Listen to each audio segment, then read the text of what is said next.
Hey, welcome to another edition of the Chiefs Outsiders podcast. Coming off another big win. Pretty good all-around team performance. So, you want to talk offense, defense, special teams? Where do you want to start on this one? Well, I guess we'll start with the offense. It was a pretty good day all around. Yeah, pretty exciting. We saw a lot of good things from Mahomes. A lot of things in this game, they almost made it look easy because a lot of these plays, he didn't need to scramble out of the pocket and make some crazy play. It was just good, clean offense. Probably the most exciting thing to me and most of you is the emergence of Kadarius Toney, who I didn't expect to have a game like this for at least probably 4 weeks being on the roster, if it even worked out. Right. But what'd you think of Toney's performance? Yeah, I think it was really impressive. Especially as a Chiefs fan, you hate to even say it, but it really is the only guy you can even compare him to in the way he moves and the athletic ability is Tyreek Hill. And you saw that ball he went and high pointed on the sideline and just the verticality he had on that play, and then the making guys miss in the open field. It really does remind you of what Tyreek was able to do here. And if you're just a Chiefs fan grasping for straws, making that comparison, that's one thing. But guys who weren't Chiefs fans before he was drafted to another team were already making that comparison. And, I didn't watch a lot of Kadarius Toney highlights before that trade was made. And I thought, okay, is he really that guy? But the high point on the sideline, what I was looking for is there are certain plays that like any NFL level receiver should be able to make. And I saw him make a few plays that were beyond that this week. Mm-hmm.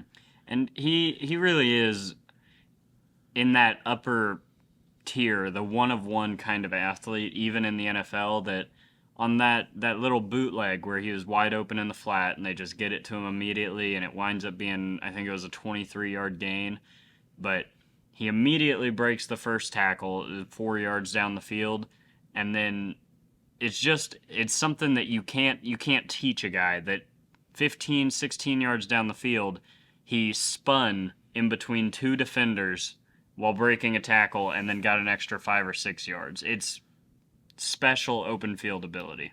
Yep. And so we've seen he can make the McCole Hardman play. He can run the jet sweep. Seems to have good spatial awareness on some of the shorter routes, and then he can make a special play like that. So ceiling and floor on a player, I'd say he has the highest ceiling of any receiver on the Chiefs roster. Yeah, again, you hear it all the time, but you don't get drafted that high without having some serious ability. Okay, so that is a huge positive, and pass protection overall was a positive in my mind, because we saw another offensive day just like what we have been seeing. It would have been a 35-point day if we didn't have the fumble down by the goal line. And I think, is that Pacheco's first or second fumble? First lost, I believe. I think. Yeah. I think he had one on a kickoff that we got back. It's not yet an area of concern, but it happened. And if you take that away, we're scoring consistently on a high percentage of our drives, just like the Chiefs have. When you measure out team offensive production, it's not just leading the league in points. It's the EPA per play. Is that the one that you like to look at? Yeah, it's all of the advanced metrics, really. They just either lead the league or are doubling up the rest of the league. But back to the offensive line, not only do I think this was, and I want to be clear, this defensive front is not the Tennessee Titans or the 49ers, but it is a good defensive front that can get a lot of pressure, can make things hard on your offense. And I think this was probably Orlando Brown's best game of the season. I don't remember seeing him get beat at all. And then even Andrew Wiley, before he got hurt, I feel like I wasn't noticing him either. And then Prince Tega Winogo comes in and had a fine second half. You're probably going to make a joke about that name. Well, I can't say it. There's three parts. I can't seem to get it to roll off my tongue, so I've been calling him Princeton Winnebago. But we did find two plays where he looked pretty bad, but it's his first serious action, and he also had several plays where he did his job. So I was kind of interested to see if they're going to give Lucas Niang a chance at any point. We don't yet know if Wiley's going to miss time with the elbow, but if he does, it would be nice for the team to get a look at Winnebago. Yeah, and it looks like that might line up about right because I don't know anything about elbow sprains, but I would expect that that's a pretty significant thing to try and play through for a tackle. So I would expect Wiley to miss some time, and then maybe if Niang is ready to be activated, we can have a discussion about him or Prince Tega for that right tackle spot. But I also think the offensive line had a good day in the run blocking game because again, this is not the Tennessee Titans in terms of they just shut down the run game no matter who they play, but Isaiah Pacheco got going a little bit, 16 carries for 82 yards, and then you had the big one from Kadarius. And so that takes us to another conversation is that Pacheco had a really good day. If you discount the fumble, he was a very effective runner, ran for 80 yards, looked good, and Hilaire was benched in this game effectively. He played 4 snaps and no carries, targeted twice, didn't catch the ball. But I thought our best running back, and a lot of people have been noticing, really McKinnon is getting the majority of the snaps, and his ability as a blocker and a pass catcher is just phenomenal. Yeah, and McKinnon led the team in targets this week, which is you're almost never going to see a running back out target Travis Kelce, but it happened this week, and McKinnon went, I think it was like 6 for 58. Had a nice little day on the ground, only had the 1 carry. But yeah, his effectiveness as a blocker is truly elite. Yeah, and, CEH has not been a bad player, but he's not been remarkable. And I think it's, from my point of view, it's the right decision at this point. I think Pacheco is a better pure runner, and McKinnon is a better blocker and pass catcher. So it's kind of big news, but I would call it good news in that he's coming into a contract year where it's unlikely Kansas City's going to want to pay him when we've got, all this young defensive talent that's going to be looking for new contracts. And, are you going to give Juju a contract? And I don't see money in next year's cap for Hilaire. So I think it's good to see a player like Pacheco that's not making any money to win that job on merit. Yeah, and while we're still on the offense, I will talk about Travis Kelce. He had a Travis Kelce day, 81 yards and a touchdown. That's just what we expect from him at this point. Juju was, doing what we expect from him prior to what I think most Chiefs fans would agree was just a pretty dirty hit. And live, I was ready to let that first one go as some kind of incidental contact, like it's football, things happen. But whenever you see the second one on Marquez, I think that guy was clearly out there headhunting. Those weren't football plays. He's leading with the head to a guy that's airborne. Yeah, so on the first one, I thought, okay, that by the rules, that's a penalty, but it didn't look like there was any malice there. On the second one, when he knows that he was responsible for a brain injury on the last play, then we're just 2 minutes later in the game, and he lays a similar hit, and then after the play, you've broken up the pass. The way he celebrated without finding out if the player was okay, I didn't like it. I didn't like that there was no penalty called on either of those, but it is what it is.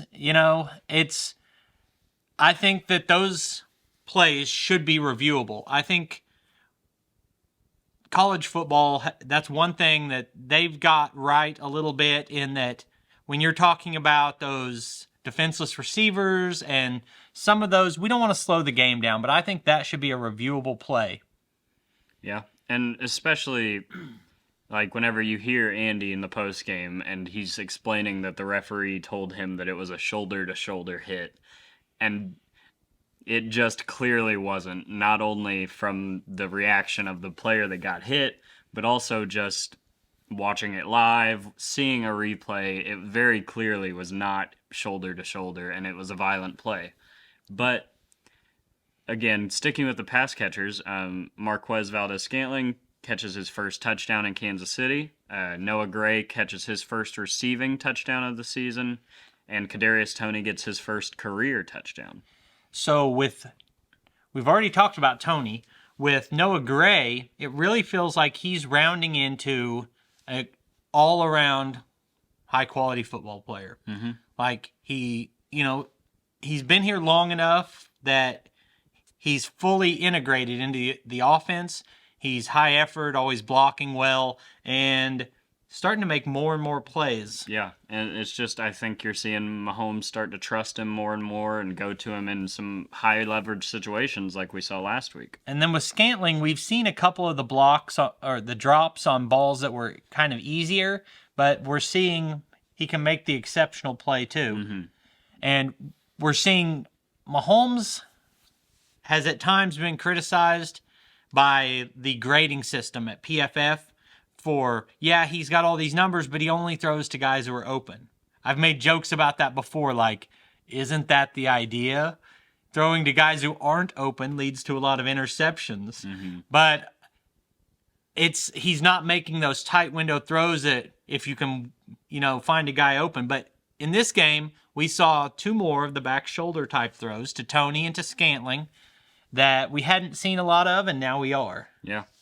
We're also seeing more patience in the pocket in this game, where there were several plays where it felt like he could have taken off and scrambled out of the pocket and tried to make something happen, which is a situation we've seen him win at so much, but it also can lead to holding penalties.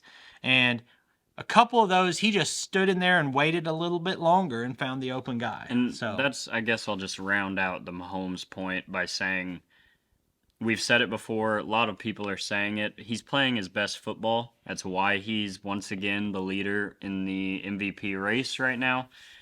But that is the rounding out of his game and being able to pick his spots, because he still had 7 rushes for 39 yards in this game and was incredible from the pocket.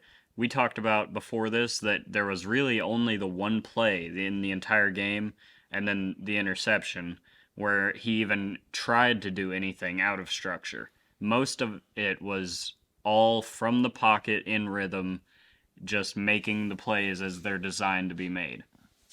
Yeah, and I think I listened to several different conversations about the MVP race today. I think it's very clearly Mahomes' race to lose. Mm-hmm. I think Josh Allen is down the list. I think the claim that Tua should be in the conversation for MVP, I think is ridiculous, honestly. I think that's all manufactured with weapons more than what he's doing, or quarterback excellence. Not that he hasn't been good, but I don't think he's been MVP good. I think the only other guy who has a case to me is Jalen Hurts, because they have not lost a game. Meanwhile, right now we're watching as the Commanders are going, they're at the 1-yard line with the chance to take the lead. And as soon as if the Eagles were not undefeated, I don't think Jalen Hurts is in that conversation either.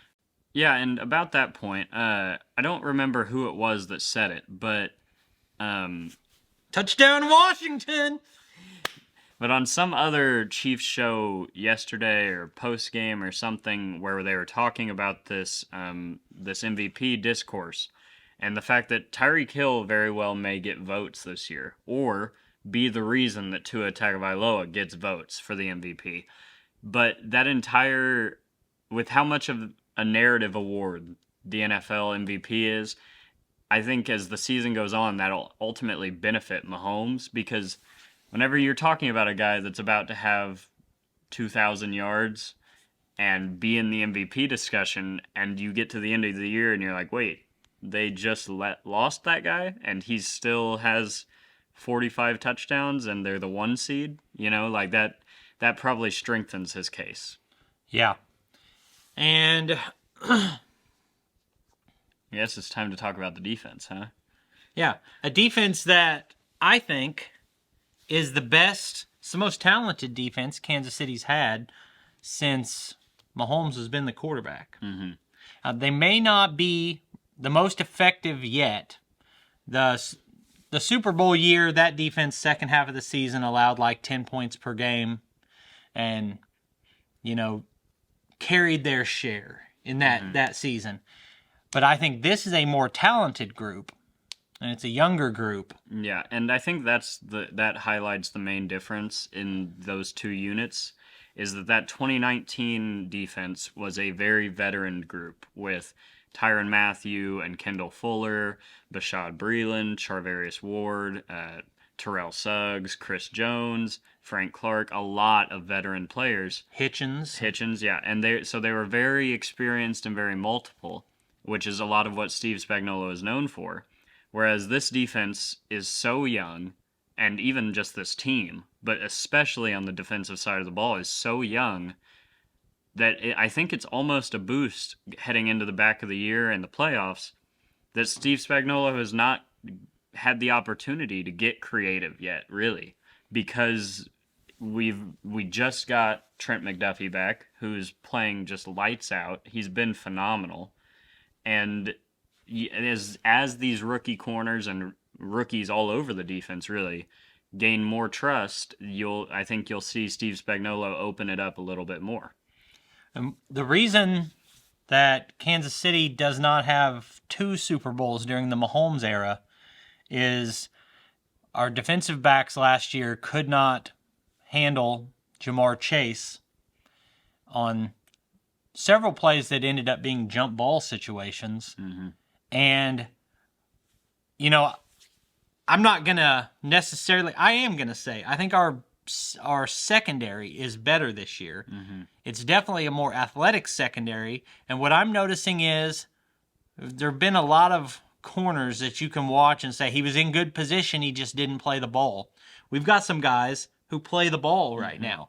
McDuffie, multiple times in this game, was in position and played the ball. There was one where they tried to throw a deep ball to I forgot who the receiver was now. Marvin Jones. Jones, yeah. And McDuffie turned into the receiver, and the only reason he didn't intercept it really was he got hit in the back right as the ball got there. Yeah. So, and then Watson and Williams have that length that you can't coach. It's just you have it or you don't. Yeah, so I think I like our chances a lot better if we see a healthy Jamar Chase at some point, whether it's in 3 weeks or in the playoffs. So I think there's a lot to like on the defense big picture. But in this specific game, we saw a lot of pass rush. Yeah. The defensive line, I feel like, really had a strong day overall in this game. You saw George Karlaftis get his hands on a ball 2 separate times, which, believe it or not, he is now up to 5 batted balls on the season, which leads the entire league.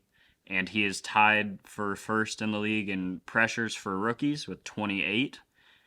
And again, Chiefs fans kind of, I don't know what it is, maybe just have these unrealistic expectations for Karlaftis, but we just played against the team that had the number 1 overall pick and took a pass rusher, and he didn't make any impact plays in this game and has significantly less pressures and quarterback hits and all of the stat numbers that matter than George Karlaftis. And Karlaftis had 2 batted balls at the line of scrimmage in this game that were key plays.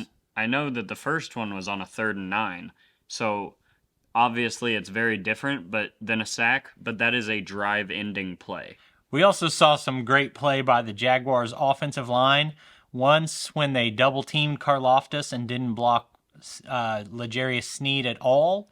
And then later, we had Chris Jones and Carlos Dunlap at the ends, and Karlaftis in the center of the line with Willie Gay bluffing a blitz.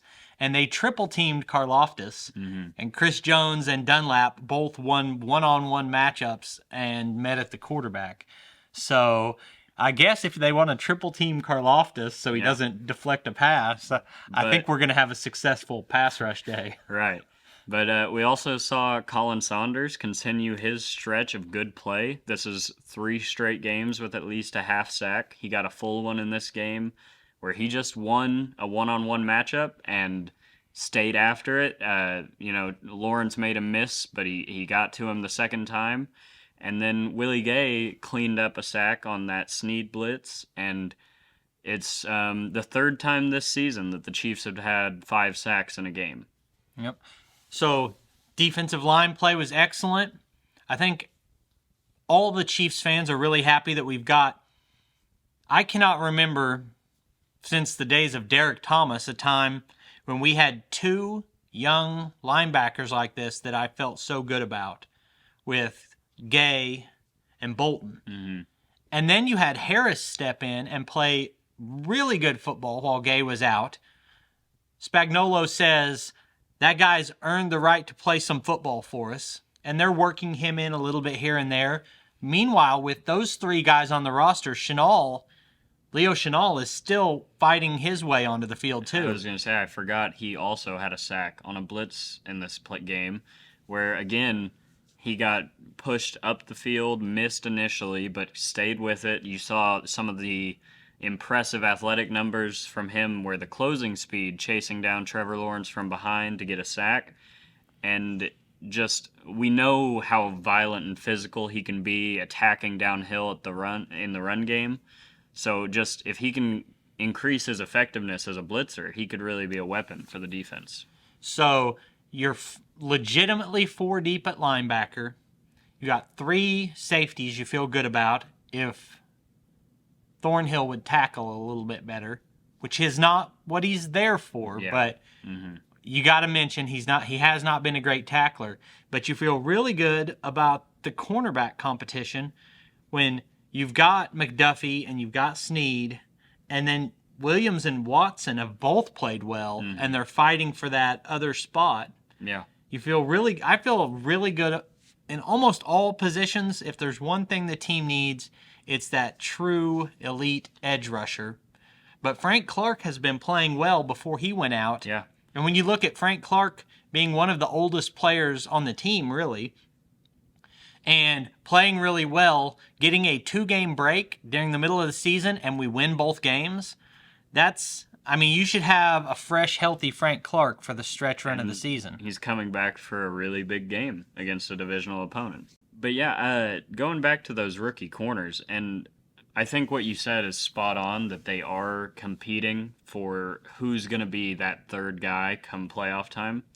And I'm not sure how the coaching staff feels about this, but I know as a fan watching the game, I don't have any drop-off in my level of expectation or comfortability whenever I see either one of those guys on the field. Watson and Williams have both played above where they were drafted to this point.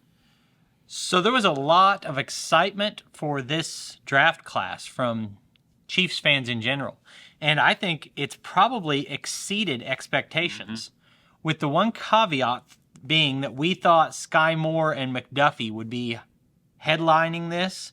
And McDuffie has missed a lot of time and played well when he was in there. And Sky Moore is not targeted very much. We don't know if that's just a crowded room, they're working him in. That story's yet to be told. And if you just look past that, with Sky Moore, everyone else is just overperforming. Karloftis has been what I thought he would be. He's been a solid starter. The only other one which I guess it was, again, just some unrealistic expectations, was during the draft, a lot of people thought Darian Kennard would maybe push to start, and he's only been active one time. But that's a project at right tackle, right guard, wherever they feel like he can play going forward. But, it's... Again, I remember during the draft texting you at the end of it and being like, I feel like we got 5 legitimate starters out of this. And we counted it out, and it's really more like 6. six and a half, depending on how you slice it. Yeah, I don't remember ever having a Chiefs team where there were 7 rookies that were strong contributors like this. Mm-hmm. So on the defense, you've got all 3 of the corners, and then Cook is playing a ton of football, and then Chenal is making plays. So you have 5 players really contributing on defense. And Karlaftis is 6. Yeah. 6 really true contributors to the defense, and then Pacheco is starting and Sky Moore is playing. Mm-hmm. So you've got 8 guys who are contributing. Yeah, and that's none of that is even accounting for special team snaps or UDFA special team snaps. You know, like the Jack Cochrans of the world. He almost blocked a punt that would have won the game last week. Stuff like that goes completely unnoticed most of the time. We just had a field goal by the Redskins here to make it 20-14. I'm never going to break that habit. So Washington is up 20-14, and I'm already writing a headline that says Jalen hurts his MVP chances. Yeah. I would wear that headline out if I was a sports writer, but... So I think all we've got left is the unfortunate topic of the special teams, which has been unfortunate all season long. Yeah, the special teams, I actually heard a report that the rest of the year, the special teams were going to take a separate transportation method. They would be on a short bus to the stadium every week. Yeah.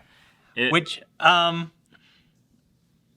you just have to trust Dave Tobe as being as experienced as he is and having excellent special teams for the last 20 years. Yeah. He's going to fix it. And that's the thing. I think it was before the season. I remember the stat that every season that Dave Tobe has been in Kansas City, the Chiefs have finished top 6 in special teams DVOA, which I don't know what that means, but it's pretty good, I guess. So, like you said, you kind of just got to trust the guy that's been doing this successfully for so long.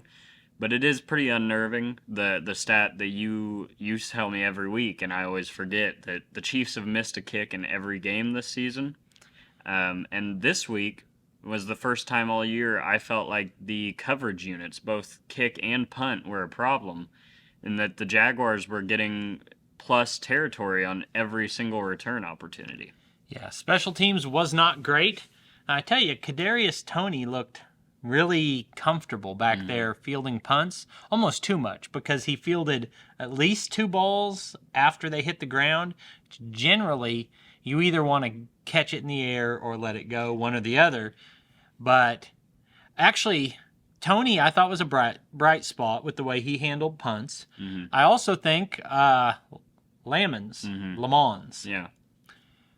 going down, because it was kind of underrated at the time, because your instant reaction is probably, like, for me, when that punt hit the ground, I didn't realize that they had touched the ball. I thought that he just ran up and touched the ball for no reason and they were going to get a touchdown. Well, he clearly saw that they touched the ball and they were going to down that at the 1-yard line. Yeah. If he didn't, that wasn't just some boneheaded, or the announcer said it like, oh, he knew that he could pick that up and return it. It looked on the replay like he just wanted to push it into the end zone. He was trying to force the and touchback. He forced a touchback. It was gave us 19 yards of field position. And yeah, I think it's just really important that you see a guy who's here because of special teams, and Brett Veach and Dave Tobe go talking at great lengths about how good he is as a gunner and just being a great special teams player, and he makes a heady play that saves the team field position. It's kind of fun but it really matters too. And it's like on a kickoff, if you stand with 1 foot out of bounds and catch the ball because you know that you're going to get it out to the 40-yard line. Those kind of plays matter. And so coverage units weren't great, and we missed an extra point. But like I said, we gotta hope that they clean up a little bit of the coverage stuff we saw this week. And I think we've both got confidence that Butker is going to be the kicker he's been his whole career. Just give him a little bit of time to work through it. Yeah. I think they've got 7-8 more weeks to figure it out. Big picture, the team's exactly where they want to be. Got the number 1 offense in football, This young defense is ahead of schedule.